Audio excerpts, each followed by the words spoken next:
తర్వాత మృత తిథి రోజున ఏకోదిష్ట విధానంగా ప్రతి సంవత్సరం స్త్రీలకు కూడా ఉత్తర క్రియలు చేయాలి. మృతాహనిచ కర్తవ్య స్త్రీణామపి ఉత్తరా క్రియా స్త్రీణాం అపి ఉత్తరాహ క్రియా ప్రతి సంవత్సరం రాజన్ ఏకోదిష్ట విధానత. ఆ తర్వాత తస్మాత్ ఉత్తర సైన్యాయ క్రియాతాహ శృణుపార్థివ యదా యదా చ కర్తవ్య విధినా ఏన చ అనఘా. అనఘ అంటే పుణ్యాత్ముడైన, అనఘ అంటే పాపము లేనటువంటి వాడు, అంటే పుణ్యాత్ముడా అని సంబోధిస్తున్నాడు. మహారాజా ఎప్పుడు ఎప్పుడు ఏ విధి ప్రకారం ఎలా ఎలా ఈ ఉత్తర క్రియ నిర్వహించాలో ఆలకించు అని ఔరు రచించాడు. తస్మాత్ ఉత్తర సైన్యాయ క్రియాతాహ శృణు పార్థివ యదా యదా చ కర్తవ్య. యదా యదా అంటే ఎప్పుడెప్పుడు అని అర్థం అనమాట. యథా యథ అంటే ఏ విధంగా ఏ విధంగా అని. యదా యదా చ కర్తవ్య విధినా ఏన చ అనఘ. అదే కాదు, ఈ ఉత్తర క్రియ నిర్వహించాలో ఆలకించు. ఎప్పుడు ఎప్పుడు ఏ విధి ప్రకారము ఎలా ఎలా ఈ ఉత్తర క్రియ కర్తవ్య విధినా ఏనచ అనగా. కాబట్టి రాజా ఈ ఉత్తర క్రియలు అనబడే వాటిని ఎప్పుడెప్పుడు ఆచరించాలో, ఏ పద్ధతిలో ఆచరించాలో వివరించుతాను వినవయ్యా అన్నాడు ఔరు. ఇది ఈ విష్ణు పురాణంలో తృతీయాంశలో శ్రాద్ధ విచారం అనేటువంటి త్రయోదశ అధ్యాయము సమాప్తమైనమాట, 13వ అధ్యాయము. ఆ తర్వాత మనం అనుకున్నట్లుగా చతుర్థాధ్యాయం అడిగాను నిన్న, నేను చదివిని తప్పులు దోషాలు చెప్తాను. అదే అదే నిన్న నిన్న చదివేటప్పుడు 12వ అధ్యాయంలో ఎక్కువ లేవు, చాలా 2-3 చిన్న దోషాలు అవి నిన్న చెప్పలేకపోయాను. సరే వాటిని చెప్పుకొని తర్వాత కళ్ళు మనం కొద్ది కళ్ళంటా నీళ్లు కారే అడిగాను. కళ్ళు ప్రాబ్లం అయింది కొంచెం నిన్న, సరిగ్గా చదవలేకపోయాను. బాగానే చదివాను, ఎక్కడో చిన్న చిన్నవి కానీ చెప్తాను అవి. కాబట్టి నిన్న 12వ అధ్యాయం అంటే గృహస్థ సదాచార వర్ణన చదివాను అనమాట. ఇక్కడ ముఖ్యంగా 4వ శ్లోకం చదివేటప్పుడు కించిత్ పరస్వం అని చదవాలి. కించిత్ పరస్వం నా హరే నా అల్పమప్యప్రియం వదేత్. ఇక్కడ పరస్వం అని ఉండాలి. మీ చదివాడు పరస్వం అన్నారు, పరస్వం కాదు పరస్వం.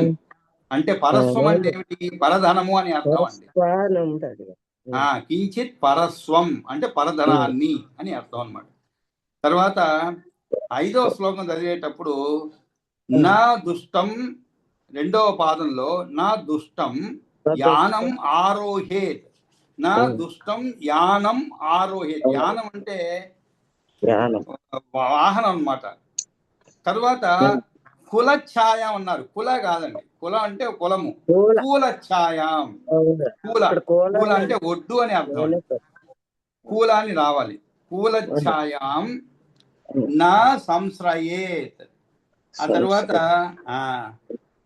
9వ శ్లోకంలో నా కుర్యా దంత సంఘర్షం ఉష్ణీయాచన నాసికాం నా అసంవృత ముఖో.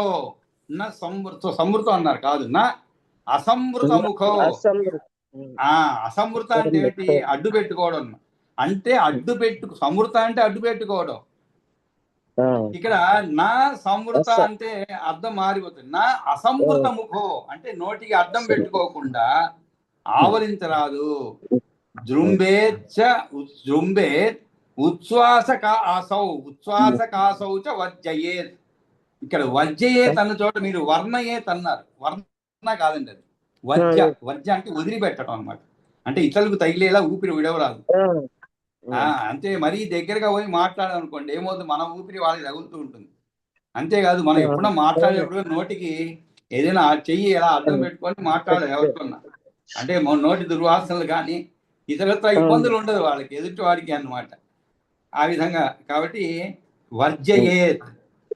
తర్వాత 13వ శ్లోకం చూడండి. చతుష్పథాన్ చైత్య తరుణ్. చతుష్పథాన్ చైత్య తరుణ్. 13వ శ్లోకం చతుష్పథాన్ చైత్య తరుణ్ శ్మశాన ఉపవనాని చ దుష్టస్త్రీ సన్నికర్షం చ వర్జయే నిశి సర్వదా. వర్జయే ఇది కూడా అంటే చతుష్పథం అంటే 4 దారుల కూడలండి. చతు అంటే 4, పథ అంటే మార్గం అంటే 4 కూడలు అన్నమాట. అంటే జంక్షన్ కూడళ్లను, చైత్య వృక్షాలను అంటే అరుగుగట్టి పూజించే చెట్లను, దుష్ట స్త్రీ సన్నికర్షం, అదేవిధంగా దుష్ట స్త్రీ సాంగత్యాన్ని విడిచిపెట్టాలి.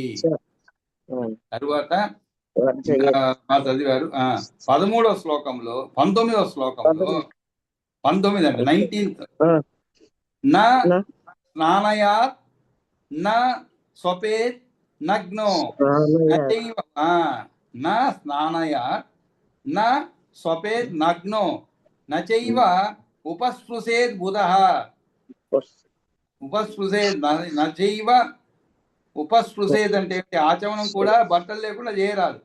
అంతేకాదు ముక్త కేశశ్చ అండి. ముక్త అంటే విరబోసుకోవడం, ముక్త అంటే విడిచిపెట్టడం. ఏమిటి? విరబోసుకొని ఆచమనం కానీ. ముక్త కేశశ్చ నా ఆచమేత్, ఆచమనం చేయకూడదు. ఎట్లా జుట్టు విరబోసుకొని ఆచమనం కానీ దేవతార్చన కానీ చేయకూడదు అని కాదు. 20వ శ్లోకంలో హోమ దేవార్చనాద్యాసు హోమ దేవ అర్చనాదిసు క్రియాసు ఆచమనే తదా. హోమ దేవార్చనాద్యాసు క్రియాసు ఆచమనే తథా. ఉన్న పవిత్ర కర్మలు, ఆచమనం, పుణ్యాహవచనం న ఏకవత్ర ప్రవర్తేత ద్విజవాచనికే జపే. ద్విజవాచనికం అంటే పుణ్యవాచనం అన్నమాట. ఆ తర్వాత ఇంకా 23వ శ్లోకంలో చూడండి. నారభేత నా ఆరభేత కలిం అంటే కళ్యాణికి కాలు దూరాలి. ప్రాజ్ఞ శుష్క వైరచ్చ వర్జయేత్. శుష్క వైరచ్చ వర్జయేత్. శుష్క వైరం పనికిరాదు. అపి అల్పహాని అప్యల్పహాని, కొంచెం హాని కలిగితే సోఢవ్య భరించాలి. అంటే కొంచెం హాని కలిగితే పట్టించుకోరాదు.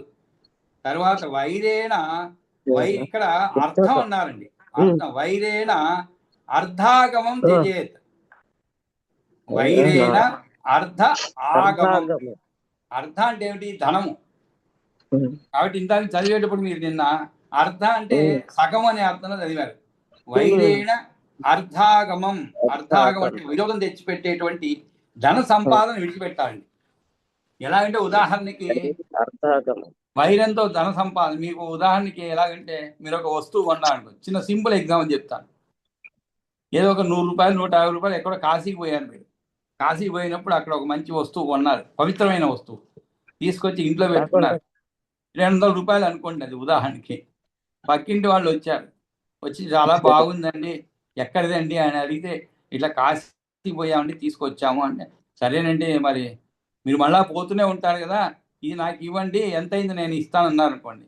మీరు ఏం చేయాలి? సరే 200 అయింది కదా, 200కి ఇవ్వాలి. వాళ్ళు చెప్పగానే 400 చెప్పేస్తారు. 400 అయిందండి అంటారు. ధనార్జన ఉంది, కానీ ఏమవుతుంది? ఇప్పుడు కాదు, కొన్ని రోజులు అయిన తర్వాత వాళ్ళే కర్మగాలి పోయాలనుకోండి అక్కడికి. వీళ్ళు పోయేటప్పుడు 150 రూపాయలు అవుతుంది. అది అంటే 400 రూపాయలు తీసుకున్నారు మీరు. మరి వైరమే కదండి. వాళ్ళే మిమ్మల్ని అడగరు అయ్యో మీరు ఎక్కువ తీసుకున్నారని. కానీ ఆ రోజు నుంచి మిమ్మల్ని చూస్తే ముఖం చాటేసుకోవడం, పాకిట్లో కనబడితే కూడా పలకరించకపోవడం, ఇవన్నీ సంకేతాలు, గుర్తులు అనమాట. మీరేదో ఈ విధంగా వాళ్ళకి కొంచెం కష్టం కలిగించాలని సంకేతాలు. కొంతమంది ఉంటారు పాపం మౌనంగా భరిస్తారు. చాలామంది, కొంతమంది మౌనంగా భరిస్తారు, ఎవరిని ఏమి అనరు. కానీ ఆ లోపల ఉండేటువంటి అసంతృప్తి, బాధ, కోపము అన్నీ కూడా బయట పెట్టాలి మరి. ఎందుకంటే లోపలే ఉందనుకోండి, వీడిని దహించి వేస్తుంది. దాని బదులు మాటల రూపంలో, చేతల రూపంలో ఎదుటివాడి పైన తోసేస్తాం అనుకోండి, వాడిని దహించేస్తుంది. లేదు మీరు దహించబడతారు.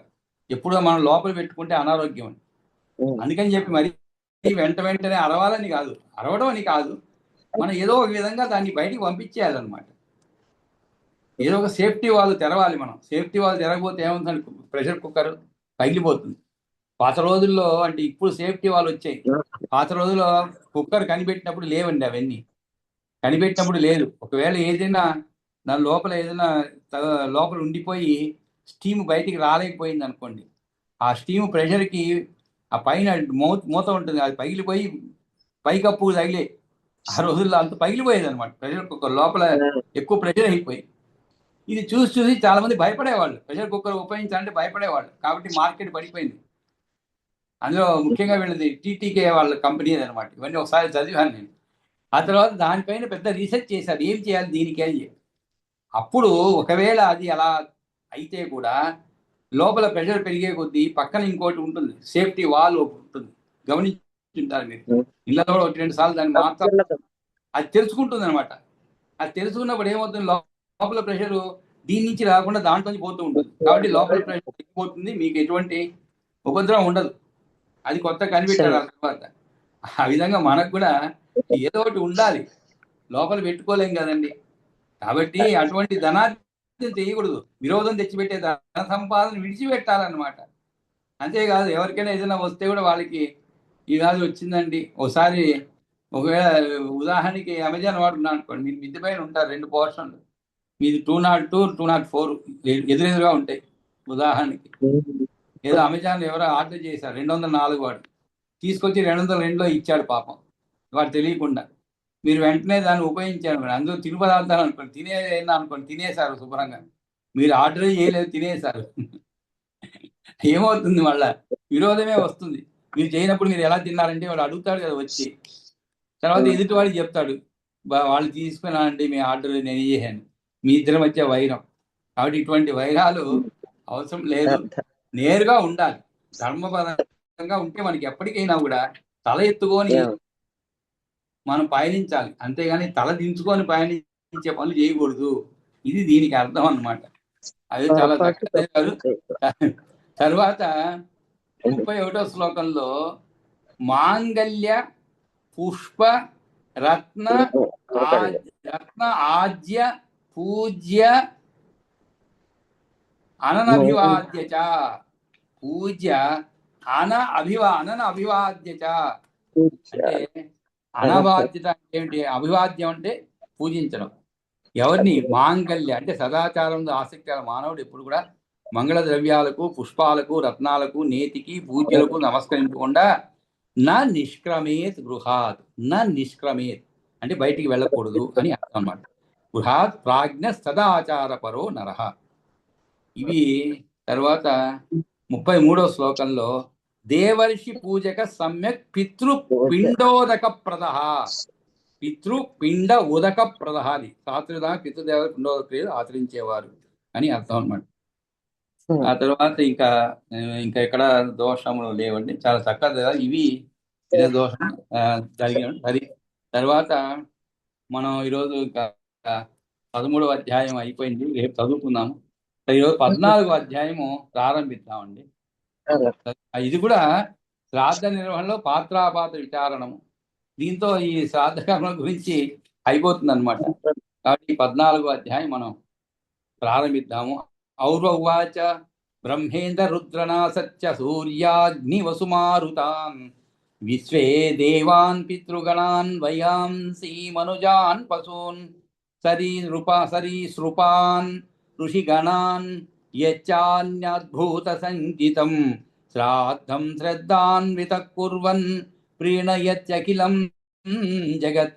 బ్రహ్మేంద్ర రుద్రనాసత్య సూర్యాగ్ని వసుమారుతాన్ విశ్వే దేవాన్ పితృగణాన్ వయాంసి మనుజాన్ పశూన్ సరీసృపాన్ ఋషిగణాన్ యచ్చాన్యద్భూత సంహితం శ్రాద్ధం శ్రద్ధాన్వితః కుర్వన్ ప్రీణయత్యఖిలం జగత్. మాసి మాస్యసితే పక్షే పంచదశ్యాం నరేశ్వర తథాష్టకాసు కుర్వీత కామ్యాన్ కాలాన్ తృణుష్వ మే. శ్రాద్ధార్హమాగతం ద్రవ్యం విశిష్టమథవా ద్విజం శ్రాద్ధం కుర్వీత విఘ్నాయ యతిపాదేయనే తదా. విషువే చాపి సంప్రాప్తే గ్రహణే సతి సూర్యయోః సమస్త్వేష్వేవ భూపాల రాశిస్వర్గే చ గచ్చతి. నక్షత్ర గ్రహ పీడాసు దుష్ట స్వప్నావలోకనే ఇచ్ఛాత్రార్థాని కుర్వీత నవసస్యాగమే తదా. విషువే చాపి సంప్రాప్తే గ్రహణే సతి సూర్యయోః సమస్తేష్వేవ భూపాల రాశిస్వర్గే చ గచ్చతి. నక్షత్ర గ్రహ పీడాసు దుష్ట స్వప్నావలోకనే ఇచ్ఛాత్రార్థాని కుర్వీత नवसस्यागमे तथा अमावास्य यदा मैत्र विशाखा स्वाति योगिनी अमावास्य यदा मैत्र विशाख स्वाति योगिनी श्राद्धै पितृगणतृप्तिं तथाप्नोत्यष्टवार्षिकीम् अमावास्या यदा पुष्ये रौद्रे चर्चे पुनर्वसौ अमावास्या यदा पुष्ये रौद्रे चार्षे पुनर्वसौ द्वादशाब्दं तदा तृप्तिं प्रयान्ति पितरो वर्तिता वासवादैकपादार्क्ष्ये पितॄणां तृप्तिमिच्छतां वारुणे चाप्यमावास्या देवानामपि दुर्लभा नवस्वक्षे स्वमासस्य नवस्वक्षेषु अमावास्या यथैते श्रवणीपते तदा तृप्तिपदं त्राद्धं पितॄणां शृणु चापरं गीतं सनत्कुमारेण यथैलाय महात्मने गीतं सनत्कुमारेण यथैलाय महात्मने पृच्छते पितृभक्ताय प्रत्रयावनताय च वैशाखमासस्य च तृतीया वैशाखमासस्य च या तृतीया नवम्यसौ कार्तिकशुक्लपक्षे नभस्यमानस्य च कृष्णपक्षे त्रयोदशी पञ्चदशी च माघे एता युगाध्या कथिता पुराणैः रनन्तपुण्या त्रिधयश्च तस्त्रतः उपप्लवे चन्द्रमसोरवे च त्रिस्वष्टका स्वप्यनद्वये च पानीयमप्यत्र तिलैर्विमिश्रं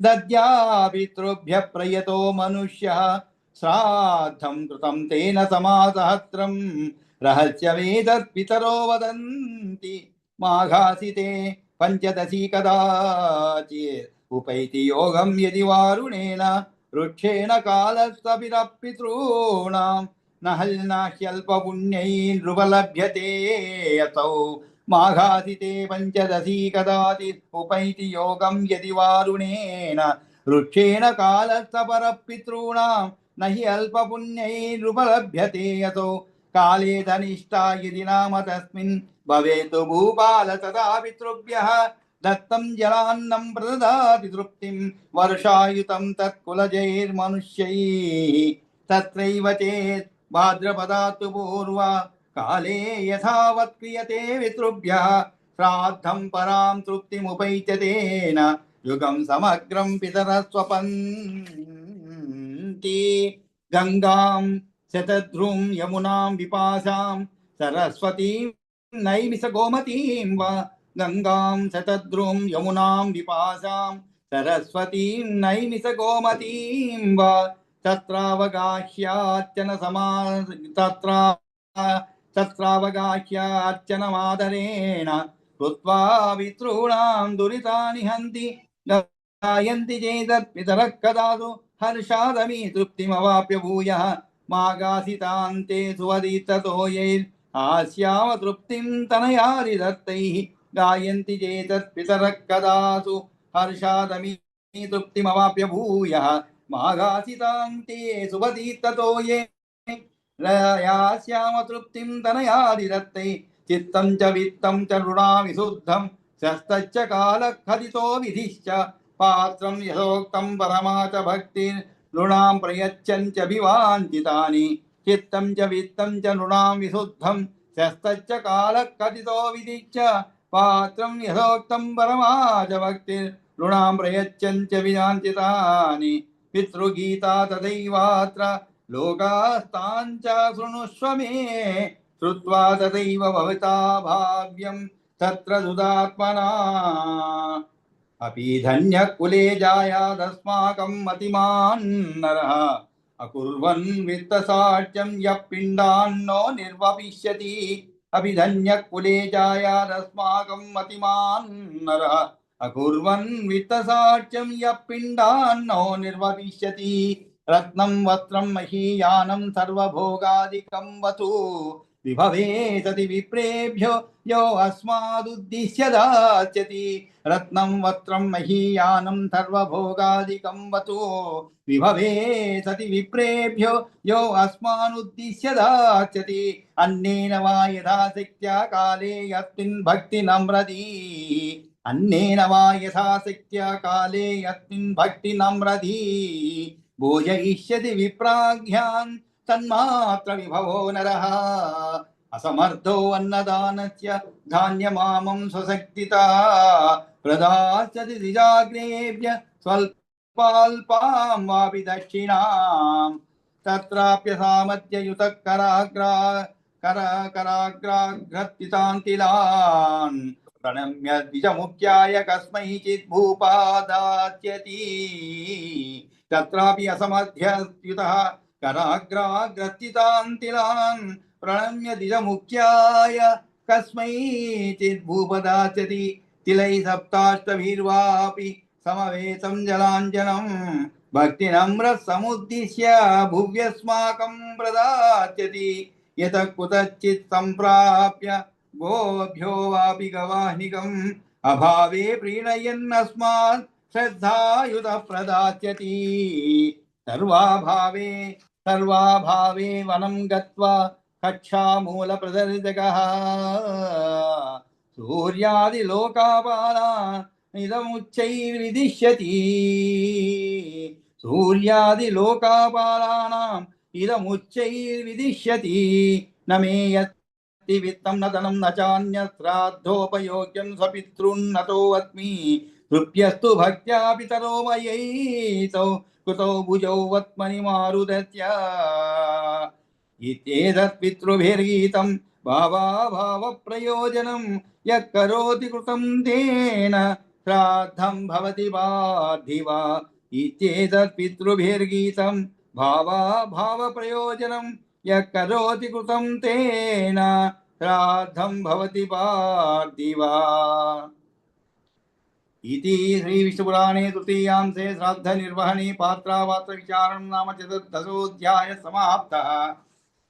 కాబట్టి 14వ అధ్యాయంలో అంటే పితృకర్మలు చేయవలసిన వారు మాకు ఇదైనా చేస్తారా ఇదైనా చెయ్యరా అని చెప్పి పితృదేవతలు ఎదురు చూస్తూ ఉంటారండి.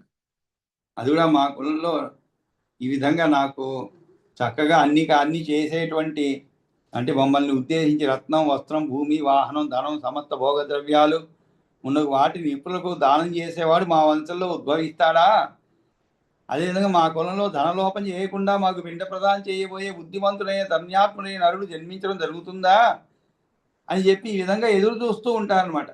అంతేకాదు అంటే వాళ్ళు కూడా మన రకరకాలు ఉంటాయండి. ఉదాహరణకి బర్త్డే పార్టీ ఉదాహరణ చెప్పుకుందాం. అంటే పుట్టినరోజు వేడుకలండి. పుట్టినరోజు వేడుకలు చిన్నప్పుడు ఎలా చేసుకునేవాళ్ళు మన తరం వాళ్ళు, ఇప్పుడు ఎలా చేస్తున్నారు తల్లిదండ్రులు చూడండి. కాబట్టి చివరికి ఏమిటి అక్కడ అంటే మనం తల్లిదండ్రులు అయ్యాము, ఆ ఆనందాన్ని మనం లోకానికి తెలియవచ్చడం అంతే, దానికి మించి ఏమి లేదు. బర్త్డే పార్టీ అంటే దానికి మించి ఏముందండి. అంతేకాకుండా ఆ అబ్బాయి పిల్లల వాడికి ఒక ఉత్సాహం అనమాట, తన మిత్రులతో కలిసి ఆ విధంగా జరుపుకోవడం అనేది ఒక ఉత్సాహం. ఇక్కడ ఇది రకరకాలుగా జరుపుకోవచ్చు. 5 star hotel, 4 star hotel, 3 star hotel జరుపుకోవచ్చు. లేదా ఇంట్లోనే ఏదో పిల్లలకు పిలిచి నలుగురిని వాళ్ళకి చాక్లెట్ జరుపుకోవచ్చు, రకరకాలు జరుపుకోవచ్చు. పితృదేవతలు కూడా అలాగే మా వంశంలో వాళ్ళు అంటే వాళ్ళు ఆలోచిస్తూ ఉంటారు, మా వంశంలో ఇలాంటి వాళ్ళు ఎవరన్నా పుడతారా? ఎలాంటి వాళ్ళు? రత్నం వస్త్రం భూమి వాహనం ధనం సమస్త భోగ ద్రవ్యాలు ఉన్న వాడిని ఇప్పులకు దానం చేసేవారు మా వంశంలో ఉద్భవిస్తారా? పోనీ అలాగే దానం చేసేటువంటి శక్తి సామర్థ్యం లేకపోతే కనీసం అన్నమైనా తృప్తిగా భోజనం పెట్టేవాడు మా కులంలో జన్మిస్తాడా? అది కూడా లేదు అనుకోండి. అన్నం పెట్టడానికి అసమర్థుడైతే తన శక్తిని అనుసరించి ద్విజశ్రేష్ఠును పచ్చి ధాన్యమైనా దానం ఇచ్చి స్వల్పంగానో లేక ఎంతో కొంచెమైనా ఈ విధంగా పాపం వాళ్ళు చివరికి ఏమి ఎదురు చూస్తారు అంటే, నా వద్ద శ్రాద్ధానికి ఉపయుక్తమయ్యేటువంటి విత్తం లేదు అని గల అనుకుంటే, ధనం లేదు మరేమీ లేదు, నా పితృదేవులకు నమస్కరిస్తున్నాను, నా పితృలు తృప్తి పొందరు గాక, ఇదిగో నా 2 భుజాలు పైకెత్తి వాయుపథంలో ఆకాశంలో చాచాను అనేవాడైనా మా వంశంలో ఉద్భవిస్తాడా? అంటే ఏమిటి? చివరికి కనీసం చేతులెత్తి నమస్కారం చేసేవాడు జన్మిస్తాడా అని చెప్పి ఎదురు చూస్తూ ఉంటారంట వాళ్ళు. కాబట్టి అందుకే మనం కూడా అందరం మర్చిపోతున్నాం ఇవన్నీ కూడా. ఈ సాధన తర్పణాలు వదలటము, మన పితృదేవులు సంతృప్తి పరిచేలాగా మన ధర్మాలు నిర్వహించడం ఇవన్నీ. ఎందుకంటే వాళ్ళు చివరికి కనీసం వాళ్ళని తలుచుకుంటే చాలు పడతాం అనేటువంటి విషయాన్ని ఇక్కడ ఈ 4వ అధ్యాయంలో చెప్పబడింది అనమాట. సరే, తర్వాత మనం 4-5 శ్లోకాలు చెప్పుకుందాం. ఇంకా సమయం ఉంది 10 నిమిషాలు. బ్రహ్మేంద్ర రుద్ర నా సత్య అని చెప్పబడింది. ఇక్కడ బ్రహ్మేంద్ర పదవిని చేసుకుంటే బ్రహ్మేంద్ర రుద్ర నా సత్య. నా సత్య అనేది అశ్విని దేవతల గురించి చెప్పడం అండి. నా సత్య అంటే సూర్య అగ్ని వసు మారుతాన్. అదేవిధంగా సూర్యుని, అగ్నిని, వసువులను, మరుతులను, విశ్వే దేవతలను, పితృగణాలను, వయాంసి అంటే పక్షులను, మనుజాన్ అంటే మనుష్యులను, పశువులను, సరీసృపాలను, ఋషిగణాలను, యచ్చ అన్య ఉద్భూత సంగీతం. అంతేకాదు ఏ మిగిలిన ప్రాణి సమూహం కలదో దానిని, ఇక మిగిలిన సమస్త జగత్తును కూడా సంతోషపెట్టేవాడు అవుతాడు. శ్రాద్ధం శ్రద్ధాన్విత కుర్వన్. ఎవరింతకి శ్రద్ధాన్విత కుర్వన్, ఎవరైతే శ్రద్ధాన్వితో చేస్తాడో, శ్రద్ధగా కర్మ చేసేవాడు, వీరందరినీ కూడా బ్రహ్మేంద్ర రుద్రవానాసత్య సూర్యాగ్ని వసు మారుతాన్ విశ్వే దేవాన్ పితృగణాన్ వయాంసి మనుజాన్ పశూన్ సరీసృపాన్ ఋషిగణాన్ యచ్చ అన్య ఉద్భూత సంకితం ప్రీణయత్యఖిలం జగత్. వంటి వాడు ప్రీణయతి అంటే సంతోష పెడతానే. కాబట్టి శ్రాద్ధం దాని ఫలం కాలములను నిత్యము కామ్యమైన వేదాలతో పాటు వాటిని ఆచరించే పద్ధతులను కూడా 14వ అధ్యాయంలో వర్ణించారనమాట. ప్రస్తుతం ఉత్తర క్రియల కాలములను వర్జించదలుచుకొని శ్రాద్ధ ప్రశంస చేస్తున్నారు, వర్ణించదలుచుకొని. బ్రహ్మ, ఇంద్రుడు, రుద్రుడు, నాసత్యులు అంటే అశ్విని దేవత, సూర్యుడు, అగ్ని, వసువులు, మరుతులు, విశ్వేదేవ, పితృగణాలు, పక్షులు, మనుషులు, పశువులు వీరందరూ కూడా చాలా ప్రీతిని పొందుతారు అని చెప్పడం జరిగింది అనమాట. తర్వాత మాసి అసితే పక్షే. మాసి అంటే నెల. ఆసీత అంటే కృష్ణపక్షం అండి, అమావాస్య కృష్ణపక్షం అనమాట. సీత అంటే తెలుపు అని అర్థం. అసీత అంటే ఏమిటి? నల్లని అర్థం. ఆ సీత తెలుగు లేదు, నల్లనిది అర్థం. అంటే ఏమిటి? కృష్ణపక్షం అనమాట. కృష్ణపక్షంలో మనం నలుపుగా ఉంటుంది కృష్ణపక్షం. అంటే ఏమిటి? అమావాస్య వైపు పోతూ ఉంటుంది అనమాట. మాసి అసితే పక్షే పంచదశ్యాం నరేశ్వర. అమావాస్య నాడు అష్టకాల్లోను, అంటే ప్రతి మాసంలో కృష్ణపక్షంలో అమావాస్య నాడు. అంతేకాదు పంచదశ్యాం నరేశ్వర, హేమంత శిశిర ఋతువుల్లోని పంచదశ్యాం అంటే హేమంత శిశిర ఋతువుల్లోని మార్గశిర, పుష్య, మాఘ, పాల్గొన మాసాల్లోని. అంతేకాదు కదా అష్టకాసు అన్నారు, అంటే శుక్లపక్షంలోని అష్టమీ తిథిలో శ్రాద్ధం తప్పనిసరిగా పెట్టాలి. ఇక కామ్య శ్రాద్ధాల గురించి అవి వచ్చే సమయాల గురించి నేను చెప్తాను అని చెప్పడం జరిగింది. కాబట్టి ఇక్కడ సరీసృప అంటే ప్రతి నెలలో కూడా కృష్ణపక్షం నందు 15వ దినమునందు, అంటే అమావాస్య, కృష్ణపక్షంలోని 15వ దినం అమావాస్య దర్శ శ్రాద్ధాన్ని చేయాలి. అష్టకములు అంటే ఏమిటి? ఆగ్రహాయనముల తర్వాత 3 కృష్ణపక్షంలో, అంటే 3 నెలల్లో వచ్చేటువంటి అష్టమీ తిథుల్లో ఆగ్రహాయనము అనగా మృగశిర నక్షత్రము, మార్గశిర మాసము అనగా మార్గశిర మాసము తర్వాత వచ్చే 3 నెలల పుష్యమి, మాఘము, పాల్గొనంలోని కృష్ణపక్ష అష్టమీ తిథులు తిస్రో అష్టక అనబడతాయి. కాబట్టి శరీర రూపంలో పాకుడు జంతువులు, శరీర రూపములు అంటే పాకుడు జంతువులు, అంటే పాములు ఉన్నవి, ఋషిగణాలు, ఇంకా భూతములు అని పిలువబడే ఏవి ఉన్నవో వాటిని అన్నింటినీ తాను శ్రద్ధతో వనరించే శ్రాద్ధముతో సమస్త జగత్తును కూడా సంతృప్తి పరుస్తాడు. నరేంద్ర ప్రతి మాసంలోనూ కృష్ణపక్షమునందలి అమావాస్య తినాడు. అట్లే అష్టకములందును శ్రాద్ధములు ఆచరించాలి. ఇక శ్రాద్ధం పెట్టాలి. తలిచిపెట్టి పెట్టే కామ్య శ్రాద్ధాలను వాటికి తగిన కాలమును చెబుతాను వినవయ్యా రాజా అని చెప్పి శ్రాద్ధార్హం ఆగతం ద్రవ్యం విశిష్టం అథవా ద్విజం శ్రాద్ధం కుర్వీత విఘ్నాయ వ్యతీపాతే అయనే తథా. శ్రాద్ధం నిర్వహించడానికి తగిన ద్రవ్యం లభించినప్పుడు శ్రాద్ధార్హం ఆగతం ద్రవ్యం, విశిష్టులైనటువంటి ద్విజులు సంప్రాప్తమైనప్పుడు కామ్య శ్రాద్ధం ఆచరించాలి. కామ్య శ్రాద్ధం అంటే ఏమిటి? మన కోరిక పైన పెట్టడం అనమాట. కాబట్టి అటువంటి ఎప్పుడు పెట్టాలి? అవన్నీ కూడా అయిన ఆరంభంలోనూ వ్యతీపాత యోగంలోనూ కూడా కామ్య శ్రాద్ధం చేయాలి. కామ్య శ్రాద్ధం అంటే ఏమిటి? శ్రాద్ధార్హం ఆగతం ద్రవ్యం అంటే శ్రాద్ధం నిర్వహించడానికి తగిన ద్రవ్యం లభించినప్పుడు, శ్రాద్ధమునందు ఉపయోగించుకోవడానికి తగిన ద్రవ్యము విశుద్ధమైన ద్విజులు వచ్చినప్పుడును ఇది తగిన సమయం అని తలచి తెలుసుకొని అని అన్వయం అన్నమాట. రాజా కర్మనిష్ట బ్రాహ్మణుడు శ్రాద్ధం పెట్టడానికి తగినంత స్థాయిలో బియ్యము, పప్పు, కూరగాయలు, నూనె లభించినప్పుడు శ్రాద్ధం చేయవచ్చును. లేదా బ్రహ్మవేత్త అయిన ఉత్తమ బ్రాహ్మణుడు తన ఇంటికి వచ్చిన సమయం నందు మరియు వ్యతిపాతం అనుయోగం నందు ఉత్తరాయణ దక్షిణాయనముల దినములలో శ్రాద్ధమును చేయాలి. అంతేకాదు విషువేచాపి సంప్రాప్తే గ్రహణే సతిసూర్యో సమస్తేషేష భూపాల రాశి స్వర్కేత గచ్చతి నక్షత్ర గ్రహ పీడాసు దుష్ట స్వప్నావలోకనే ఇచ్చా శ్రాద్ధాని కుర్వీత నవ సస్య ఆగమే తథా. నవ అంటే నూతన అర్థం, కొత్త. సస్య అంటే పంట. నవ సస్య ఆగమే అంటే కొత్త పంటగా వచ్చినప్పుడు కామ్య శ్రాద్ధం చేయాలి. అంతేకాదు రాశి సంక్రమణముల యందు అంటే సూర్యుడు 6 రాశుల్లోని ప్రవేశించున్నప్పుడు అని అనడం వలన సంక్రాంతులన్నీ కూడా శ్రాద్ధం పెట్టుడు తగిన కాలములు అని చెప్పినందువలన మళ్ళీ ఆయన నందు విషువునందును అని ప్రత్యేకించి చెప్పడం ఎక్కువ ఫలం లభిస్తుందని తెలపడం కొరకు అనమాట. విశ్వేచాపి సంప్రాప్తే విషువత్ సంక్రాంతి నాడు అంటే విషు అంటే ఇదే రాత్రి పగళ్ళు సమానంగా ఉండే కాలం వచ్చినప్పుడు సూర్యచంద్రుల గ్రహణ కాలం అన్ని రాశుల్లోకి సూర్యుడు ప్రవేశిస్తున్నప్పుడు అంటే సంక్రమణం సంక్రాంతి వచ్చినప్పుడు సూర్యుడు ప్రవేశించినప్పుడు నక్షత్ర గ్రహపీడలు కలిగినప్పుడు చెడు కళ్ళు కనిపినప్పుడు నక్షత్ర గ్రహ పీడాసు దుష్ట స్వప్నావలోకనే చెడు కళ్ళు కనబడినప్పుడు చాలా మందికి చాలా కళ్ళు వస్తుంటాయండి. కళ్ళు అనేది రకరకాలు వస్తుంటాయి, ఒక్కొక్కరు ఒక్క విధంగా వస్తుంటాయి.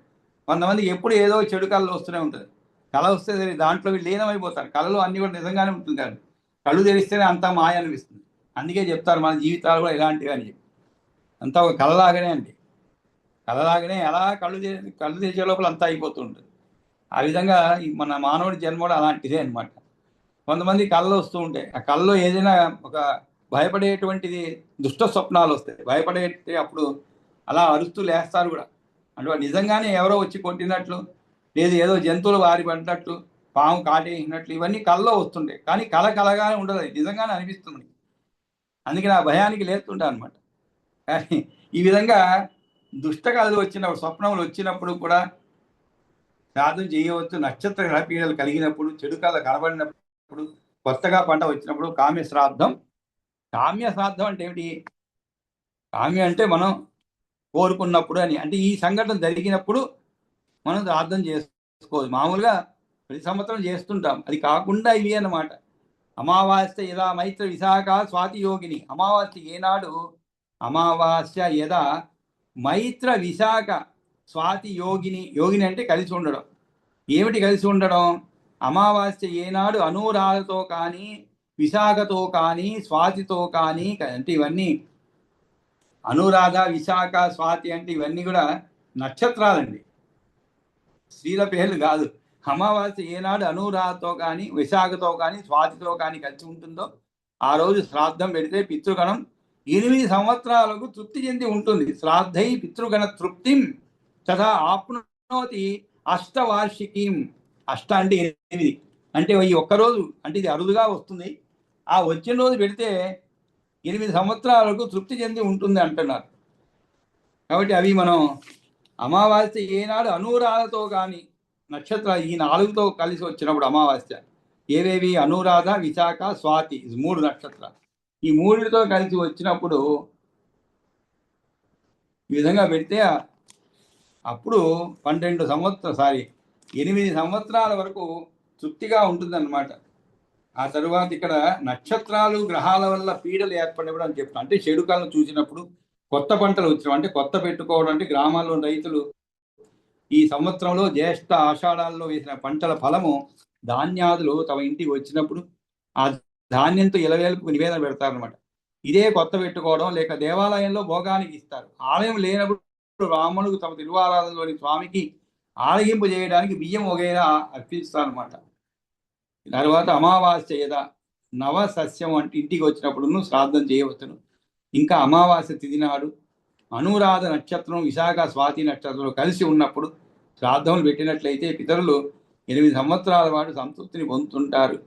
అమావాస్య యదా, అదేవిధంగానే అమావాస్య యదా పుష్యే రౌద్రే చ అర్షే అర్షే అర్ష అంటే నక్షత్రం అని అర్థం. అర్ష అంటే ఇక్కడ పునర్వసవు అమావాస్య యదా పుష్యే అంటే అమావాస్య ఏ రోజున పుష్యమి ఆర్ధ పునర్వసు నక్షత్రాలతో కలిసి ఉంటుందో ఆనాడు శ్రాద్ధం నిర్వహిస్తే పితరులు 12 సంవత్సరాలు తృప్తిని పొంది ఉంటారు. అంత ముందు శ్లోకంలో 8 సంవత్సరాలు చెప్పబడింది, ఇక్కడ 12 సంవత్సరాలు. ఆ 8 సంవత్సరాలు అంటే ఎక్కడ అమావాస్య రోజు అనురాధతో కానీ విశాఖతో కానీ స్వాతితో కానీ కలిసి ఉంటుంది. కానీ ఇక్కడ 12 సంవత్సరాలు అమావాస్య యదా పుష్యే రౌద్రే చార్చే పునర్వసవు ఏ రోజున పుష్యమి ఆర్ధ పునర్వసు నక్షత్రాలతో కలిసి ఉంటుందో ఆనాడు శ్రాద్ధం నిర్వహిస్తే పితరులు 12 సంవత్సరాలకు తృప్తిని పొందుతారు అని చెప్పడం జరిగిందనమాట. కాబట్టి మనం ఇంతవరకు కూడా నిలిపి తర్వాత మంగళం పాడుకుందాం. మిగిలిన రేపు పూర్తి చేసుకొని చదివే వాళ్ళకు కూడా అవకాశం ఇద్దాం. స్వస్తి ప్రజాభ్య పరిపాలయంతాం న్యాయేన మార్గేణ మహీమహీషా గోబ్రాహ్మణేభ్య సుమత్తు నిత్యం లోకా సమత్తా సుఖినో భవంతు కాలే వర్షపర్జన్య పృథివీ సస్యశాలినీ దేశోऽयं శోభరహితో బ్రాహ్మణా సంతు నిర్భయా పుత్ర పుత్రిణ సంతు పౌత్రిణః అధనా తదనా సంతు జీవంతు శరదా శతం కాయేన వాచా మనసేంద్రియైర్వా బుద్ధ్యాత్మనా వా బ్రూతే స్వభావాత్ కరోమి యద్యత్ సకలం పరస్మై నారాయణే సమర్పయామి. యదచ్చవదభ్రష్టం మాత్రాహీనం తు యద్భవేదస్తర్వం క్షమ్యతాం దేవ నారాయణ నమోస్తుతే. విసర్గబిందు మాత్రాన్ని పదపాదాక్షరాన్ని చ న్యూనాన్ని చ అతిరిక్తాన్ని క్షమస్వ మహేశ్వర. అంటే మనం శ్రాద్ధం అంటే ఏదో సంవత్సరానికి ఒకసారి పెట్టడం అలా కాకుండా ఇవన్నీ కూడా అంటే ప్రత్యేకంగా ఈ శ్రాద్ధం అనేది కొన్ని సందర్భాల్లో పెట్టవచ్చు అనమాట. ఆ సందర్భాలు ఏమిటి? దీన్నే కామ్య శ్రాద్ధం అంటారు అనమాట. ఈ కామ్య శ్రాద్ధం అనేది ఏమిటి? విశ్వే చాపి సంప్రాప్తే గ్రహణే శశి సూర్యో నమస్తేష్వేవ భూపాల సమస్తేష్వేవ భూపాల రాశి స్వర్గే గచ్చతి నక్షత్రగ్రహ పీడాసు దుష్టస్వప్నావలోకనే ఇచ్చా శ్రాద్ధాన్ని కుర్వీత నవ సస్యాగమే తదా అని చెప్పండి. ఆ తర్వాత అమావాస్య కొన్ని నక్షత్రాలు ఇప్పుడు నేను రోజు పెరుమాళ్ళకి మహానైవేద్యం పెట్టాక రోజు పెద్దలకు కూడా చూపిస్తాను అడిగాను. అలా చెయ్యొచ్చా లేదా? చెయ్యొచ్చు, తప్పేం లేదండి, చెయ్యొచ్చు. అంటే మనసులో తలుచుకుంటారు వాళ్ళ వచ్చి అంటే పెరుమాళ్ళకి అయిన తరువాత మన మనసులో వాళ్ళని తలుచుకుంటాం. దాంట్లో నష్టం ఎందుకంటే ముందు చేయకూడదు, పెరుమాళ్ళకి అయిన తర్వాత చేయొచ్చు, తప్పలేదు.